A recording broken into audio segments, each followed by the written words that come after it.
اگر عیش کرنے ہے تو پھر میں سورت قریش کی اجازت دوں، اور نہیں کرنے تو تیری مرضی۔ سورت قریش نسلوں تک چلتی ہے، نسلوں۔ میری بات یاد رکھ، خوش قسمت ہے جس کی زبان پہ سورت قریش چڑھ گئی ہے، خوش قسمت ہے جس کے اوپر سورت قریش آ گئی ہے، خوش قسمت دل ہے جس کے اوپر سورت قریش غالب ہو گئی ہے، خوش قسمت گھر ہے جس کے اندر سورت قریش پڑھی جاتی ہے، خوش قسمت قبیلہ ہے جس میں سورت قریش پڑھنے والے ہیں، خوش قسمت زبان، گھر، دل، جسم جہاں سورت قریش جاری ہوتی ہے، وہ خوش قسمت ہے۔ آپ کو یاد ہے جو بندہ کھانے کے بعد کھانے کی دعا پڑھ لے، الحمدللہ بھی کھانے کی دعا ہے، اور بھی دعائیں ہیں، اور ایک بات سورت قریش پڑھے گا، اللہ پاک جل شانہ کھانے کو زہر نہیں بنائے گا، صحت بنائے گا، کھانے کو بیماری نہیں بنائے گا، صحت بنائے گا۔ کھانا cholesterol, urea, uric acid, sugar, blood pressure, فلاں فلاں نہیں، اللہ اس کو صحت بنائے گا جو ایک بار پڑھے گا،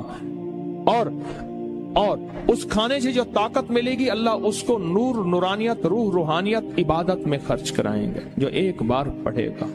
اور جو دوسری دفعہ پڑھے گا کھانے کے بعد اللہ اس کے دسترخوان کو وسیع کرے گا، اس کا کھانا دے گا، اور خدا لاجواب کھانے اور رزق بے بہا ہو جائے گا، اور لاجواب کھانے ہوں گے، دسترخوان وسیع ہوگا، رزق بے بہا ہو جائے گا۔ اور جو تیسری اور آخری دفعہ کھانے کے بعد سورت قریش پڑھے گا اللہ اس کی 7 نسلوں کو کھلائے گا بھی صحیح، پلائے گا بھی صحیح، پہنائے گا بھی صحیح۔ یہ تو کھانے کے بعد صرف 3 بار کی، اگر کوئی زیادہ پڑھ لے پھر بولے، یہ تو 3 بار کی طاقت ہے۔ اور جو سفر کے مہینے میں اگر سورت قریش پڑھ لے اور طے کر لے کہ میں نے سورت قریش پڑھنی ہے،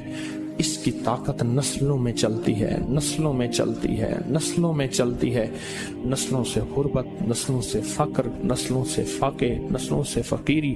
نسلوں سے یہ زندگی نسلوں میں چلتی، اس کی طاقت نسلوں میں چلتی۔ فقر، فاقے، غربت، تنگ دستیاں، بیماریاں، تکلیفیں، ناکامیاں، مشکلات، مقدمات، قتل و غارت، حالات، تنگیاں، تنگ دستیاں،